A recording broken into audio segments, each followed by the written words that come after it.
จาติว่าเป็นน้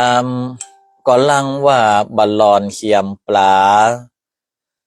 จาติว่าเป็นต้งเป็นนาบะมีแมงดาก็ลังว่ามีต้นเข้าจาติว่าเป็นเก้าไม้ใหญ่บะมีตกโตก็ลังว่ามีนกเก้าเกิดเป็นคนเฮาแล้วบ่มีสินธรรมพระเจ้าคนเท่าเปิ้นจังประมาทดูแควนเจริญปอนเจริญโชคเจริญชัยเจริญมั่งเจริญมีเจริญสรีสวัสดีกับท่านสาธุชนคนดีFCรายการทุกท่านมาพระมาแล้วหนาญาติโยมศรัทธามาฟังพระครูวิโรจยาภรณ์กับรายการธรรมะนึ่งกำลังใจสไตล์ล้านนาโดยอาตมาพระครูวิโรจยาภรณ์ได้นำรายการมาอู้จากับบรรดาศรัทธาญาติโยมกันแถมครั้งหนึ่งด้วยสาเหตุที่อาตมาภาพมาล่ามาขวายเพราะว่าตะกี้กำลังรับชมการถ่ายทอดสดการบายสีทูลพระขวัญพระบาทสมเด็จพระวชิรเกล้าเจ้าอยู่หัวที่ตั้งเจ้านายฝ่ายเหนือเพิ่นได้จัดพิธีบายสีทูลพระขวัญถวายในวันนี้เป็นสิริเป็นมงคลพอจบรายการอาตมาภาพก็นำเอารายการมาอู้จาพบปะกับบรรดาศรัทธาญาติโยมท่านสาธุชนทุกท่านก่อนที่จะเข้ารายการอาตมาภาพก็ขอประกาศบอกบุญบรรพชาอุปสมบทในการอุปสมบทพระภิกษุจำนวน2 ท่านด้วยกันที่มีความศรัทธาประสาทะอยากจะบรรพชาอุปสมบทในพระพุทธศาสนาแต่อาจจะด้วยการจำกัดในเรื่องของปัจจัยในการที่จะประกอบพิธีอาตมาภาพก็ได้อนุโมทนาในการที่มีจิตศรัทธาตั้งมั่นก็เลยประกาศบอกบุญศรัทธาญาติโยมท่านใดที่อยากจะบวชตุเป็กพระเนาะเป็นเจ้าภาพในการบรรพชาอุปสมบทจำนวน2 คนด้วยกันที่จะประกอบพิธีบรรพชาอุปสมบทในวันที่31 มกราคมที่จะถึงนี้ก็ท่านใดที่อยากจะร่วมในการเป็นเจ้าภาพในการบรรพชาอุปสมบทเนี่ยก็มี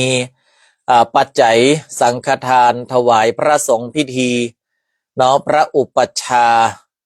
แล้วก็ตังพระคู่สวดและพระสงฆ์พิธี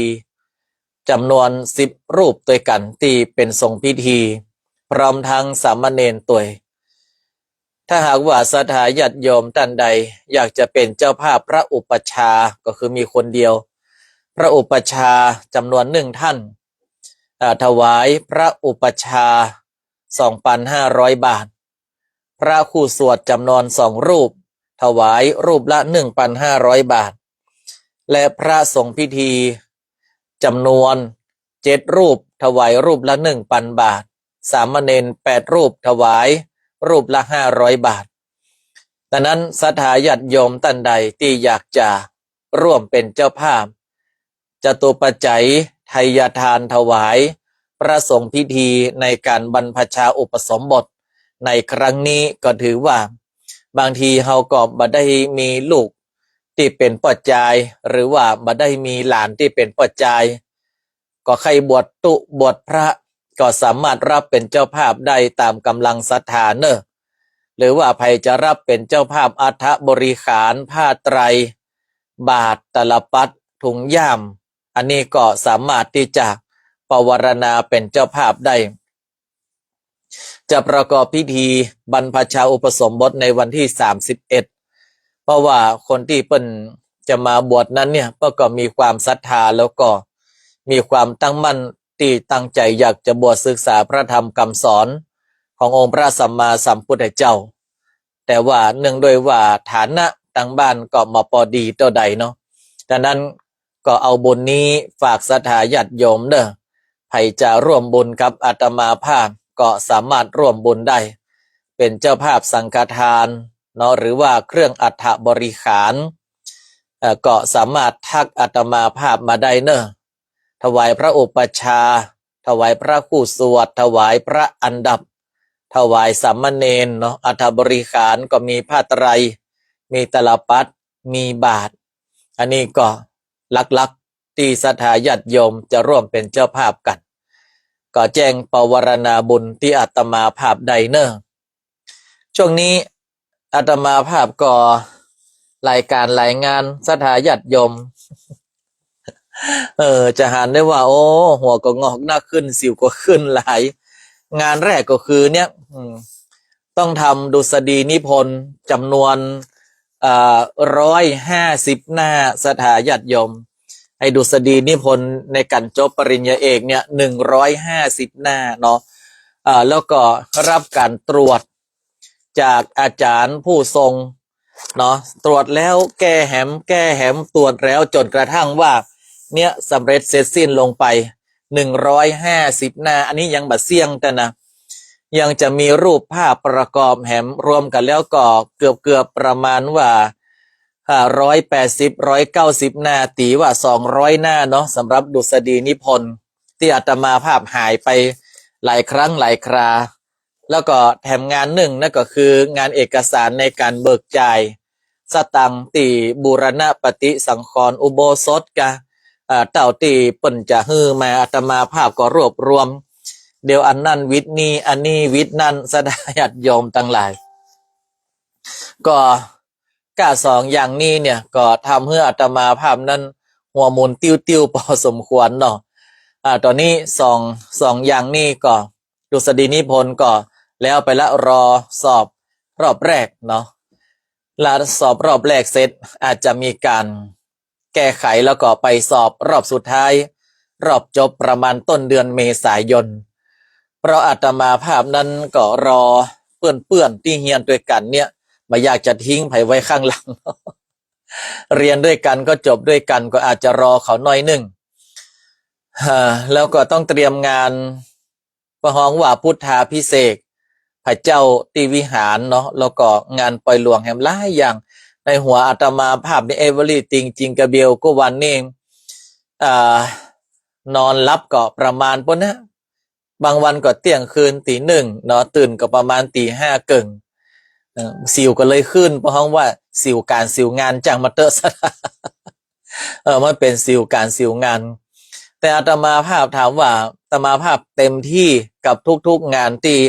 ได้รับผิดชอบเนาะเต็มที่จนกว่างานนั้นๆเนี่ยมันจะสำเร็จลุล่วงไปได้ด้วยดีอาตมาภาพถึง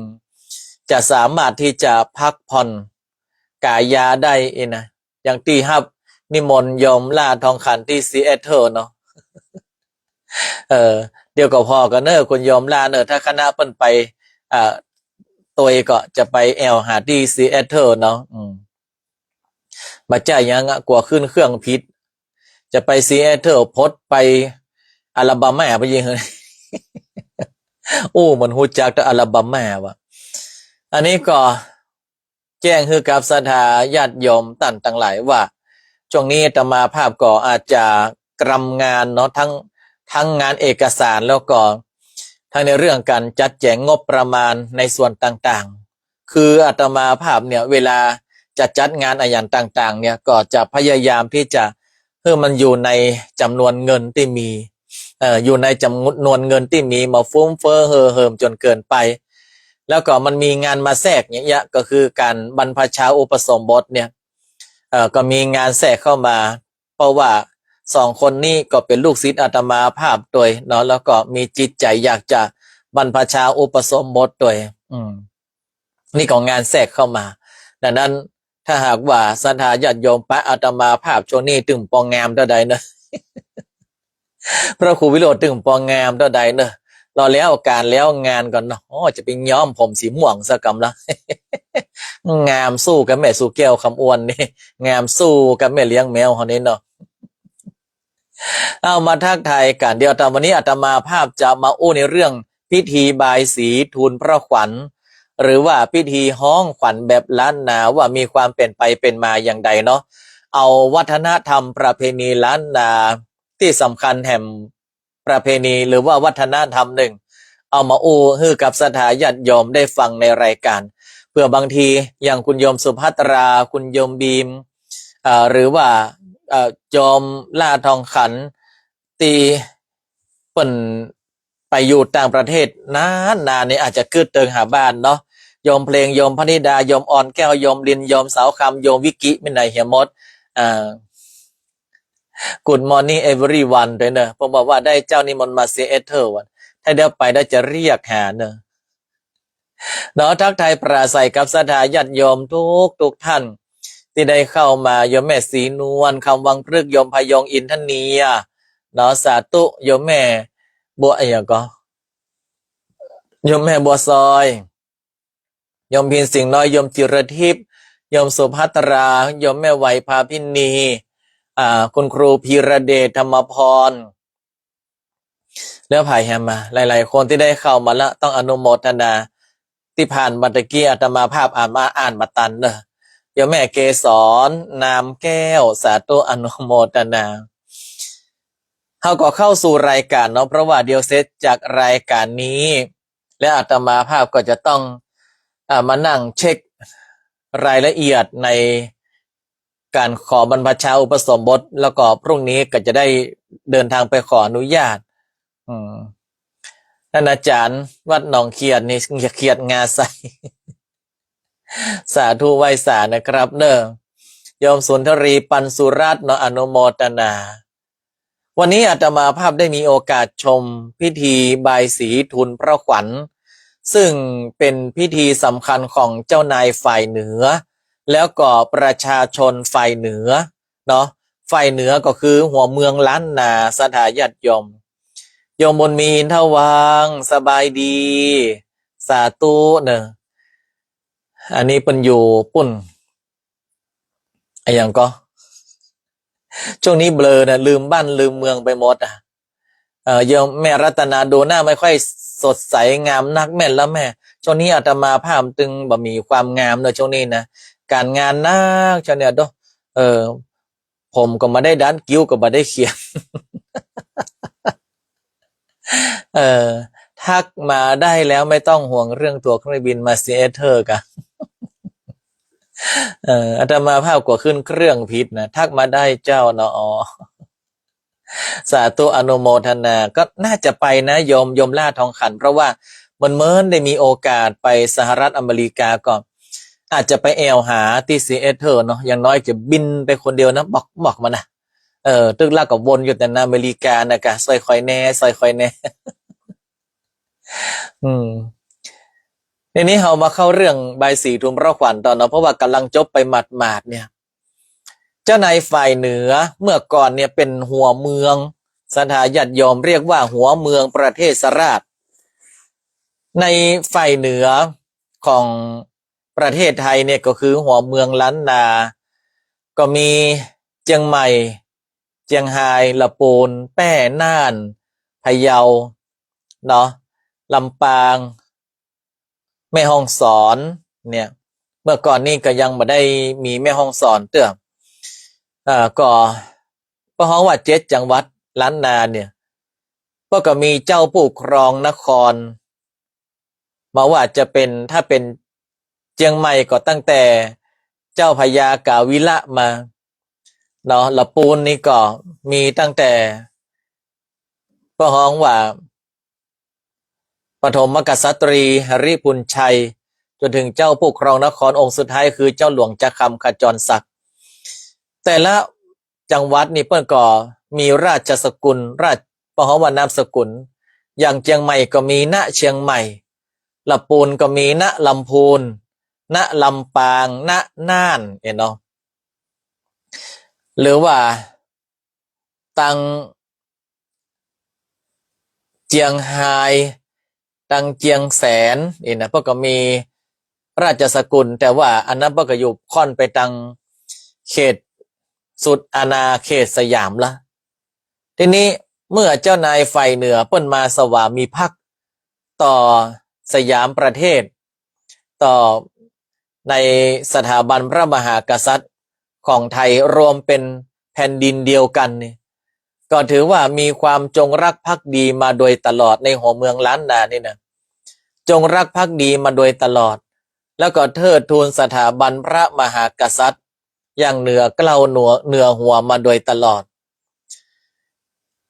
แล้วก็มีการจัดพิธีบายสีทุนพระขวัญจากหลักฐานเนี่ยครั้งแรกถวายพระบาทสมเด็จพระจุลจอมเกล้าเจ้าอยู่หัวและสมเด็จพระนางเจ้าสาวภาผ่องศรีพระบรมราชินีนาถเมื่อครั้งเสด็จพระราชดำเนินกลับจากประพาสยุโรปในปี 2440 ในหลวงรัชกาลที่ 5เฮาปิกจากการประพาสประเทศยุโรปเนี่ย 2440 เจ้านายฝ่ายเหนือก็แสดงออกซึ่งความจงรักภักดีเนาะได้จัดพิธีบายสีทูลพระขวัญเมื่อวันที่24 ธันวาคมนี่รัตนโกสินทร์ศกเนาะ116ก็คือว่า2440นี่แหละต่อมาเจ้าพลตรีเจ้าราชบุตรเจ้าวงตะวันณเชียงใหม่และคุณหญิงหม่อมศรีนวลนันทขว้างณเชียงใหม่ได้รื้อฟื้นพิธีบายสีทูลพระขวัญขึ้นมาแถมครั้งหนึ่ง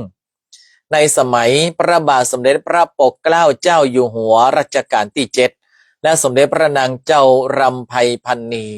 เสด็จมาแอวที่เชียงใหม่ตะกอนปนห้องมณฑลผายัพซึ่งในคณะนั้นเนี่ยได้จัดถวายพิธีนี้เมื่อวันที่23 มกราคมนี่23 มกราคม 2469เนาะจากครั้งแรก2440ครั้งที่2 2469ตอนนั้นก็ได้จัดที่พห้องว่ามณฑลพายัพมณฑลพายัพว่ะที่มหาลัยพายัพเนาะโรงเรียนพายัพสมัยตะก่อนนี่นะโดยมีพระราชยาดารารัศมีได้จัดตัวแล้วก็มาจัดแถมครั้งหนึ่งในสมัยพระบรมชนกาธิเบศรมหาภูมิพลอดุลยเดชมหาราชบรมนาถบพิตรเนาะแล้วก็สมเด็จพระนางเจ้าสิริกิติ์พระบรมราชินีนาถพระบรมราชชนนีพันปีหลวงอันนี้ก็จัดขึ้นแถมครั้งหนึ่งนี่เมื่อวันที่24 มกราเหมือนกัน2519แล้วก็แถมเตื้อ26 มกราแถมเตื้อก็มีการจัดแถมครั้งหนึ่งแล้วก็มาจัดครั้งนี้ที่จริงอาตมาภาพต้องพอข้อมูลนะเพราะว่าของมูนี้อู้ผิดอู้พลาดบ่ได้สถาญาติโยมทีนี้เรามาอู้ในเรื่องของอันนี้มันเป็นเรื่องของทางวิชาการเปิ้นที่ว่าเปิ้นจัดเป็นพิธีการที่สำคัญการฮ้องขวัญเนี่ยอาตมาภาพก็เต่าที่ได้เรียนถามครูบาอาจารย์ตั้งล้านนาเนี่ยมีความเชื่อว่าขวัญคนเรามีทั้งหมด32ขวัญคนเฮานี่นะมีตึงมดตึงมวล32ขวัญบางทีบางครั้งเนี่ยเฮาอาจจะตกใจหรือว่าเฮาอาจจะประสบเหตุที่มันทำให้เฮานั้นเสียขวัญเช่นอุบัติเหตุต่างๆทำให้เรานั้นเสียขวัญเจ้าล้านนาเปิ้นก็เลยมีพิธีเรียกขวัญโดยเอามาจากการอ้างอิงตอนที่พระเวสสันดรได้เรียกขวัญพระนางมัตสีซึ่งพระนางมัตสีนั้นเสียขวัญเป็นอย่างนักเพราะปิกจากป่ามาปะกันหาจารีตั้งแต่ฝันเนี่ยโอ้ก็มาปอไข่ม่วนแต่ใดฝันแล้วมาปอไข่ม่วนพระนางมัตสีฝันอย่างใดแม่เลี้ยงจำเรียงแกรนอาชาทองสัตว์ปะตองพระนางมัตสีฝันว่ามีชายร่างกายกำยำใหญ่โตมาเหยียบอกพระนางแล้วมาควัดเอาแก่นตาพระนางมัตสีออกไปทั้งสองข้างพระนางมัตสีสะดุ้งตื่นกลางดึกนะก็เลยบ่ฮู้จะเยะอย่างใดกระวนกระวายเป็นกำลังก็เลยไปเรียก พระเวสสันดรต่อยป้งป้งป้งป้งป้งพระเวสสันดรตอนนั้นก็ถามว่ารับหรือยังเนี่ยก็รับแล้วก็ตื่นมาบำเพ็ญแล้วบำเพ็ญเขาเรียกว่าบำเพ็ญเพียรยังสมาธิทำกรรมฐานเนี่ยได้ยินเสียงต่อยป้งป้งป้งป้งป้งพระเวสสันดรบอกว่าผีต่อยบนคนต่อยลุ่มพระเวสสันดรนะถ้าเป็นผีก็คือต่อยตั้งบนถ้าเป็นคนก็ลงต่อยตั้งลุ่มนี่พระนางมัสีได้ยินอ้างก็ต่อยตั้งลุ่มป้งป้งป้งป้งป้งพระเวสสันดรก็ถามว่าอันนี้เป็นไผมาต่อยยามค่ำยามมืดอย่างนี้ดึกดึงกึ่งคืนพระนางมัสีก็บอกว่าเป็นหม่อมฉันเนี่ยมัสีเพคะพระองค์พระเวสสันดรก็บอกว่ามัสีเฮาตกลงกันแล้วบัดใจกาก่อนที่จะเข้ามาในป่าเขาวงกฏหิมพานต์เนี่ยว่าต่างคนเฮาจะต่างครองเพราะฮ้องว่าการครองพรหมจรรย์นะมายุ่งเกี่ยวในเรื่องกามารมณ์ซึ่งกันและกันตอนนี้น้องจะมาต่อยเพื่อต้องการไอ้หยังนะพระนางมัสีก็บอกว่าเจ้าปี้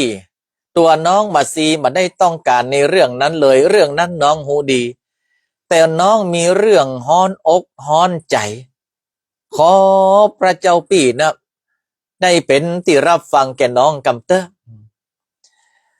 พระเวสสันดรก็บอกว่าเอาอีพรุ่งนี้เจ้ามาหาเด้อ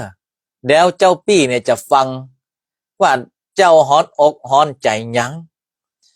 ตอนนี้ขอให้เจ้าปิกไปเลอะเตอะมันค่ำมันมืดละนี่ในธรรมเรื่องพระเวสสันดรเนี่ยนะพระนางมัสีก็ปิกไปก็โอ้มันนอนตึงมาลับเนาะคนเฮาถ้ามันฝันมาพอดีนะนอนตึงมาลับเหมือนอาภาพรว่านะกันน้องนอนไม่ลับอย่าหัวใจมันกระซับกระส่ายนะพอรุ่งเจ้ามาเนี่ยก็เลยไปไหว้พระเวสสันดรเล่ากำฝันให้ฟังพระเวสสันดรก็บอกว่ามัสีเจ้านี่นะฝันอย่างเนี้ยหนึ่งกินนักล้ำไปกะสองธาตุลมธาตุไฟแปรปรวนกะสามใจเป็นปริวิตกกะมาสีเหยขอให้เจ้าตั้งใจตั้งมั่นให้ดีเตอะสิ่งใดมันเกิดมันก็ต้องเกิดสิ่งใดมันจะตั้งมันก็ต้องตั้งสิ่งใดมันจะดับมันก็ต้องดับเกิดขึ้นตั้งอยู่ดับไปเป็นเรื่องธรรมดาเนอะมัสีพระนางมัสีก็บอกว่าแต่ฟันของน้องเนี่ยน่ากลัวควัดเอาแกนตาน้องไปย่ำอกน้องแถมมัสีเอ๋ยเจ้าก็ปริวิตกนักจนเกินไปเจ้ามีหน้าที่อันใดเจ้าก็ไปทำเตอะวันนี้น้องมาไปได้ก่อผลหมากหลักไม้ก็ยังเหลืออยู่เนี่ยเพราะว่าพระนางมัสีนั้นเปิ้นมีลางสังหรณ์พระนางมัสีนะมีลางสังหรณ์พระเวสสันดรก็บอกว่ามัสีไปเตอะเจ้าบ่ต้องห่วงกังวลอันใดพระนางมัสีก็อ้อยอิงมาอยากไปเพราะมีลางสังหรณ์บดีสถาญาติโยมในขณะที่พระนางมัสีนั้นจะออกไปหาผลหมากรากไม้ก็ห้องกันหาชาลีว่ากันหาจาลีลูกแม่จะรีบไปรีบกลับลูกอย่าไปเล่นในไกลวันนี้ช่วงนี้แม่ใจมาพอดีนะลูกเนอะกันหาจาลีก็บอกว่าครับแม่เจ้าแม่ลูกจะอยู่ใกล้ๆติกุฏิของพ่อเจ้าเวสสันดรนี่ล่ะ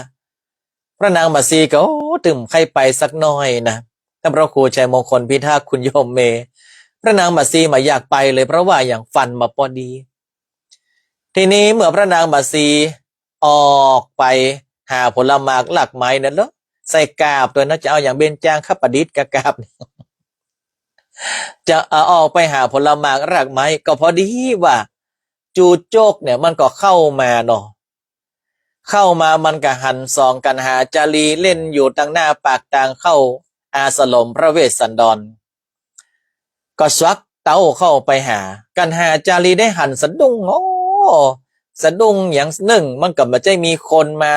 เจือเนาะมีกันสี่พระองค์เนี่ยอันนี้เป็นคนแปลกหน้าแล้วก็มันบางงามแล้วก็เตียวมาดักเด็กธโมสังโฆเนี่ยอ๋อก้นกึ่งอย่างพญาปวกนี่เนาะกันหาจารีก็ล่นนะ ล่นไปหาพระเวสสันดรพระเวสสันดรก็ออกมากันหาจารีก็ไปมอบอยู่ตั้งหลังมันกลัวพระเวสสันดรบอกว่าไปมอบตั้งหลังป้นเดี๋ยวเจ้าป่อจะอู้กับใจแปลกหน้าที่มานี่อีกเมื่อจูจกได้ปะพระเวสสันดรก็กล่าวว่ามาทูลขอกันหาและจารีสะดุ้งขี้ปุ่มจูจกนะเดี๋ยวถ้ามีจะเอาปิ่นหนานอาชาทองนั้นมาเป็นจูจกเนอะช่วงนี้ขี้ปุ่มเริ่มเหมือนแล้วนะพระเวสสันดรเนี่ยครั้นจะบ่ฮือแต่ชาตินี้พระองค์เกิดมาเพื่อบำเพ็ญทานบารมี30ทัศเนี่ยถ้าหากว่าฮือทานไปแล้วก็จะเป็นบารมีอันยิ่งใหญ่พระเวสสันดรก็บอกว่า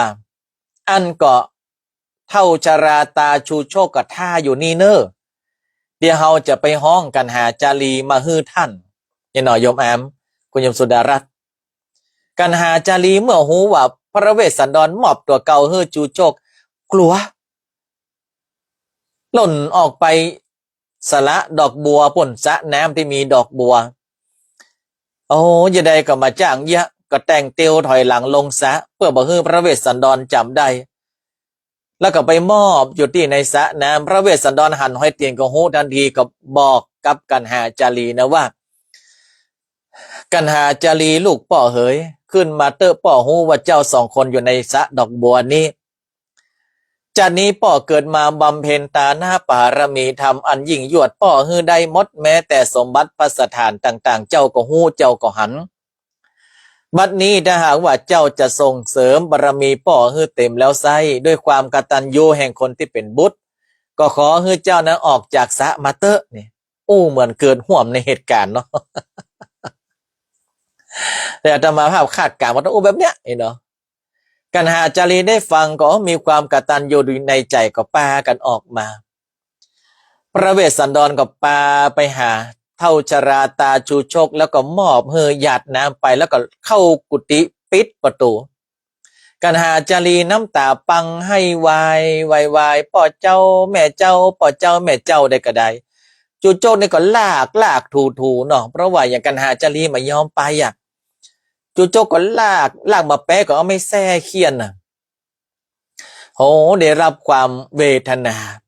พระเวสสันดรก็โมโหจะยันใดให้อยู่ในอาสรมปนฮือไปแล้วทีนี้เมื่อจูโจกเอากันหาจารีออกไปละพระนางมัตสีฮู้จักว่าฮู้ซึกหวามหรือว่าวาบมันฮู้ซึกว่าใดภาษาไทยมันว่าใดในใจของพระนางมัตสีเนี่ยมันบ่ค่อยม่วนมันวิวเนาะใจมันวิวมันมีลางสังหรณ์ที่บดีมาเก็บละผลหมากหลักไม้ผาลาหน่วยไม้มาเก็บสักอย่างแล้วพระนางมัตสีหันหลังกลับจะรีบเดินทางกลับไปที่อาสรมกึศหาลูกหาเต้าเทวดาก็ว่าถ้าพระนางมัตสีไปบัดเดียวนี่ตานะปรมีของพระเวสสันดรบักเกิดแน่ๆก็เลยแถลงเป็ดเป็นเสือเป็นสิ่งขวางไว้บ่ให้พระนางมัตสีออกไปพระนางมัตสีกลัวก็กลัวไว้วอนอยู่หั่นนะโอ้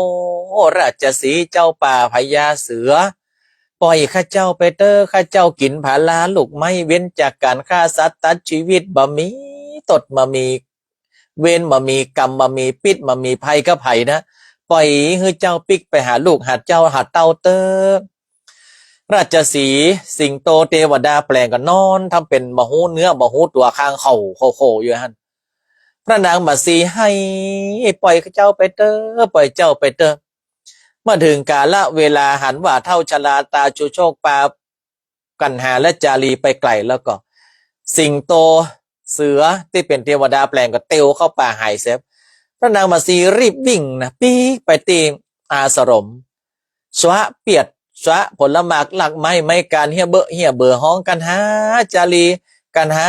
จารีปกติถ้าเข้ามานี่กันหาจารีจะมาช่วยเอาเปียดผลไม้ไปแยกไปล้างหรออันนี้เสาะหาไหนก็ได้เป็นน้ำหูน้ำตาและกำนันกันหาจารีกันหาจารีมีไหนเป็นน้ำหูน้ำตาลูกแม่เฮ้ยมีไหนลูกแม่เฮ้ยนี่พระเวสสันดรออกมาซี เจ้าตั้งสติไว้ก่อนพระนางบัดซีเข้าไปหาพระเวสสันดรเจ้าพี่ลูกกันหาจารีมีไหนน้องเนี่ยมาห้องหาดน้ำมอกแต่เจ้ามาได้ยินเสียงลูกมาปะหน้าลูกปกติลูกจะต้องหล่นมาหาน้องแล้วพระเวสสันดรก็นิ่งอยู่พระนางบัดซีก็ซ้ำให้เจ้าพี่บอกน้องมาตามตรงว่ากันหาจารีลูกเฮาไปไหนหัวโอคนเป็นแม่เนาะลูกหายพระเวสสันดรก็บอกว่ามาซีเฮาได้ฮื้อกันหาจารีเป็นตาลแก่เท่าชราตาจูชกแห่งเมืองกะลิงกะลาดไปแล้วอกเหมือนฟ้าผ่าพระนางมัตสีเนี่ยนะบังลงมาล้มทั้งยืนแล้วเอาแข้งขาอ่อนหมดกำนี้หาสติมาได้ล่ะรวบรวมกำลังล่นออกจากอาสลงไปกันหาจารีกันหาจารีปิกมาแม่ปิกมาป่อปิกมาหล่นเข้าไปในป่าไม้หล่นเข้าไปเสาะในถ้ำหล่นเข้าไปพอในน้ำตกน้ำตาลอย่างใดก็บ่มีหล่นไปหล่นมาพระเวสสันดรก็มโหจะยะใดส่วนท้ายพระนางบัดสีพระหองว่าด้วยความโศกเศร้าเนาะสถาญาติโยมพระหองว่าสลบทางเหนือเรียกว่าไสยุบตายคำว่าสลบเนี่ยเหมือนตายลืมคำว่าสลบเนี่ยเหมือนตายลืมพระเวสสันดรก็เข้าไปอุ้มเอาพระนางมัตสีแหละให้ตัวพระนางมัตสีเฮ้ยตื่นฟื้นขึ้นมาเตอะเขย่ามัตสีเฮ้ยตื่นฟื้นขึ้นมาเตอะสมัยนั้นมันยังไม่มียาดมด้วยเนาะยังไม่มีโปยเซียนเด้อพระเวสสันดรก็มาจ้างยาใดก็เอาน้ำเนี่ยเอามาล้างหน้าล้างตาพระนางมัตสีแล้วก็เรียกขวัญพระนางมัตสีว่าขวัญเจ้าไปอยู่ที่ไหนก็ขอให้ขวัญเจ้าปิกมาเตอะถ้าเจ้ายังมีบุญก็คือเจ้าฟื้นคืนมาเนอะเนี่ยพี่จะมัดเอาเข้าเอาขวัญเจ้าเนอะแต่ถ้าหากว่าเจ้าจะตาย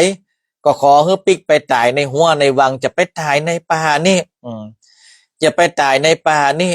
ก็ขอให้ขวัญเจ้าเนี่ยปิกขึ้นมาฟื้นขึ้นมาเตอะถ้าเจ้าตายในป่านี่บ่มีสักมีสี่อย่างสักอย่างเนอะถ้าจะตายก็ฮือปิกไปตายในบ้านในเมืองเจ้าปี่จะฮือเจ้าปอดแต่งภาษาราชมนเทียนงามๆใส่ห่างเจ้าอีกแล้วก็บอกกองหัวพระนางมัตสีมาตายเด้อก็ห้องเอาขวัญเนาะว่าโอ้นี่วันนี้เนี่ยเพราะว่าก็หากว่าเป็นวันดีนี่อาตมาภาพจะห้องอย่างใด ห้องเอาเข้าเอาขวัญก็ขอให้ขวัญปิกมานั่นเดียวอาตมาภาพถ้าดันเสาะปะกำห้องขวัญก็จะมาห้องให้ฟังก็จะมาห้องให้ฟังกำห้องขวัญนี่นะเมื่อพระนางมัตสีฟื้นตื่นสติคืนมาเนี่ยตอนนี้ก็เริ่มกึดได้แล้วก็เลยพระห้องว่าใดก็เลยจามมาใจมาใจจามนี่คืออาตมาภาพก็เลยบอกแก่พระเวสสันดรว่าสิ่งที่พระองค์ทำเนี่ยก็เป็นสิ่งที่น่าอนุโมทนาแต่น้องขออย่างหนึ่งได้ก่อว่า